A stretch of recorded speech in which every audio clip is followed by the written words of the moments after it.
ఈరోజు మాటూరు వాస్తవ్యులు కీర్శేషులు దండ గోవిందయ్య గారి పేరు మీద మహాలయపక్షం అమావాస్య సందర్భంగా వారి భార్య దండ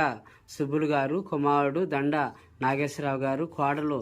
శ్రీమతి సుజాత గారు, మనవడు దండ ప్రవీణ్ గారు, మనవరాలు అమృత గారు ఆశ్రమంలో అన్నదాన కార్యక్రమాన్ని మరియు స్వీటు పండ్లు పంపిణీ కార్యక్రమాన్ని జరుపుతున్నారు. అన్నదాత అన్నదాత అన్నదాత